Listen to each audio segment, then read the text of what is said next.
segala titahnya adalah mutlak. Walaupun tanpa mendengar pendapat dari para menteri.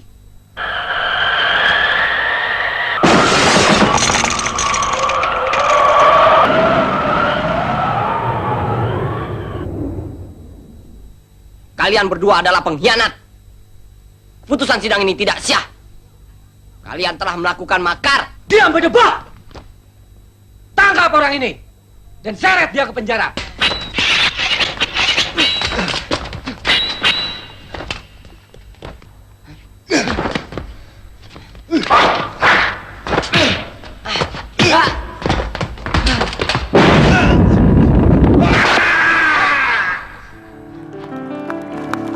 Jadi pemain laga loh. Aladin dan lampu wasiat. Tapi itu main dengan almarhum. Iya, dengan almarhum papa. Aladin sebuah cerita fiksi kan, makanya pakai anting, pakai babu terbang. Gitu. Tapi ada pengalaman yang enak di sini, yang buat saya bangga. Naik karpet.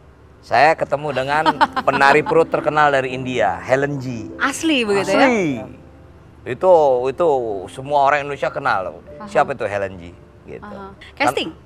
Oh iya, casting. Tahun 70-an itu. Seniman tuh tidak memberikan makan, cuman memberikan penghargaan. Kalau sekarang, makan yang dicari, penghargaan tidak. Terus kalau dulu kenapa dong mau jadi seniman? Ya artinya apa ya? Ya mungkin ini ayah juga sebetulnya, tapi sebetulnya lucu. Ayah tuh nggak mau anaknya jadi seniman. Nggak mau? Nggak mau. Karena dia nggak mau anaknya sama seperti kehidupannya seperti dia. Oke, karena ayah sudah tiada, saya ingin mengundang seseorang mungkin ya. Mungkin ini adalah pengganti ayah, bisa dibilang seperti itu?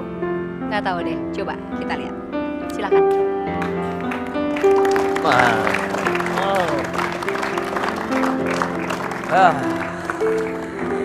Ini adalah Ibunda.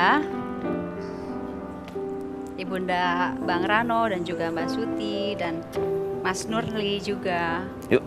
Mas Nurli adalah adik bungsunya Rano Karno. Usianya jauh betul. 15 tahun bedanya ya? Iya. Ada dengan Mas Nurli beda 15 tahun. Enggak, 6 tahun cuma. 6 tahun. Sama Suti ya. Oh, sama Suti ya. Ibu, selamat datang Ibu. Gimana rasanya Ibu punya seorang anak yang dulunya bandel nggak sih Bu? Rano Karno itu bandel kan, kalau anak laki-laki zaman dulu mungkin ya, zaman sekarang juga namanya anak laki-laki, bandel, nakal dan lain-lain. Kalau Rano kecil itu seperti apa? Rano bandel sekali sih tidak, cuman rada cengeng. Oh, tidak banyak yang tahu ini. Melankolis. Melankolis ya. Cengengnya gimana Ibu? Rano Karno cengeng saya nggak kebayang tuh. Jadi dia cuma agak perasa sekali gitu. Kalau diomelin sedikit belum apa-apa udah nangis duluan gitu. Ini kayak gini saya mau nangis ini. Oh, sampai sekarang jadi ke bawah ini. Iya. Melankolisnya.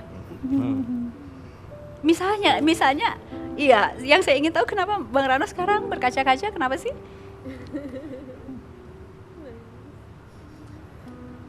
Ya alhamdulillah saya berhasil.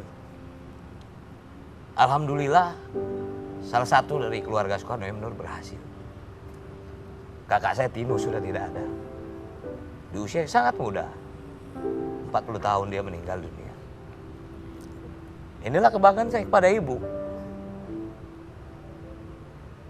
Adik saya juga seorang kameramen. Kita tidak diizinkan menjadi seorang seniman. Tapi sekarang kita ada di dunia seni dan kita nggak bisa lari dari situ. Maka itu saya mengabdi full sebagai wakil bupati. Dan itu juga buat saya adalah sebuah seni. Seni bagaimana langsung berhubungan kepada masyarakat. Itu aja sebetulnya. Maka ini penghargaan bagi saya dibuat program 1 jam. Itu adalah sebuah apa ya? Bagi saya ini acara legend. Dan insya Allah mungkin ini disimpan satu saat saya nggak ada, putar kembali. Sayang almarhum Benyamin belum sempat masuk dalam acara ini. Sayang almarhum Soekarno Himno, Syuman Jaya. Itulah yang kita tidak punya di Indonesia ini. Sehingga adik-adik kita tidak mengenal lagi siapa itu Bing Slamet. Bagaimana itu yang namanya Pak Kuncung. Bu Kasur itu siapa? Saya kadang-kadang suka protes gitu. Siapa sih yang menghargai kita? Kita seakan-akan hanya dipuja di saat ini dan tidak punya arti dalam pembangunan negeri ini. Kita punya arti. Inilah kebanggaan. Mungkin saya sudah lama tidak menangis karena memang saya tidak boleh menangis di depan rakyat saya. Karena saya masih lihat rakyat saya susah. Hidup di pesisir pantai, apalagi ombak sedang tinggi 4 meter, mereka tidak ke melaut. Saya harus tegar. Saya nangis sih bukan acting gitu. Saya bangga TV One mengundang ibu saya, adik saya, Suti.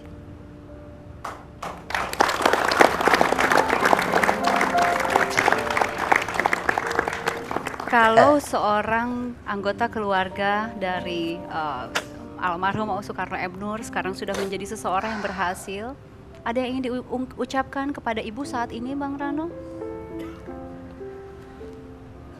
Mungkin keberhasilan itu hanya saya yang ngerasakan. Karena kita dari kecil nggak dididik untuk menjadi orang berhasil, tapi berguna. Makanya saya dari dulu nggak pernah punya cita-cita. Saya hanya punya impian. Saya punya cerita tentang sebuah roti gambang. Roti gambang itu mungkin adik-adik nggak tahu.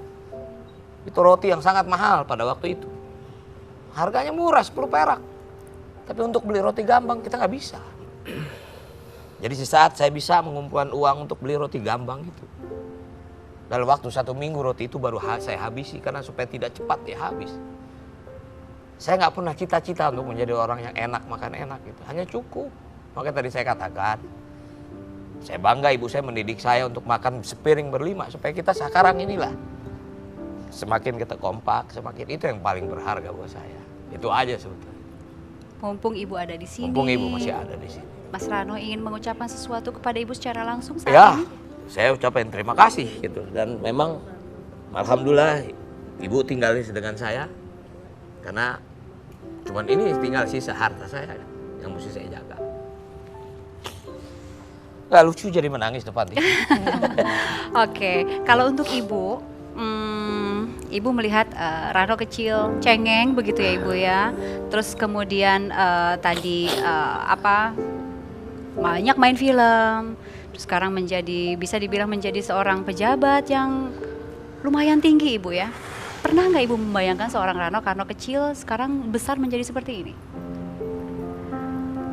Sebagai seorang ibu memang ya saya cuma ingin anak-anak saya itu bahagia.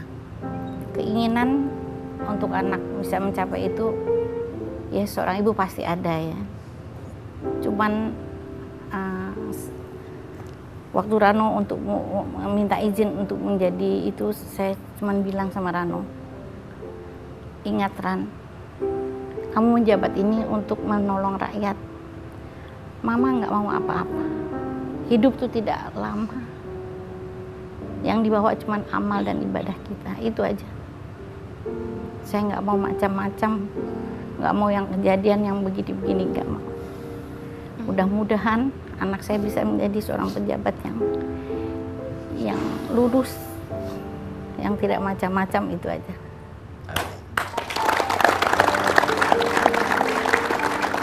Setelah ayah tidak ada, Bang Rano merasa ada titipan untuk mendidik adik-adik nggak? Kalau saya boleh subjektif melihat sepertinya Bang Rano cukup sayang kepada dua adik abang gitu. Apalagi Mbak Suti kan dikasih cukup banyak pekerjaan gitu. Apakah itu salah satu bentuk rasa sayang dari seorang kakak misalnya merasa bertanggung jawab untuk mendidik adik misalnya? Saya masih punya kakak Mbak, namanya Ruby. Dia juga orang film juga. Dan selain Suti dengan Nurli, saya masih punya adik namanya Santi. Rasa sayang saya ini dan rasa sayang kita semua sebetulnya saya wujudkan dalam sebuah bangunan. Saya bangun sebuah studio untuk membuktikan kepada almarhum ayah bahwa pilihan dia benar sebagai seorang seniman. Cuman mungkin waktu itu belum bisa seperti itu. Saya ingin mendengar suaranya Mas Nurli.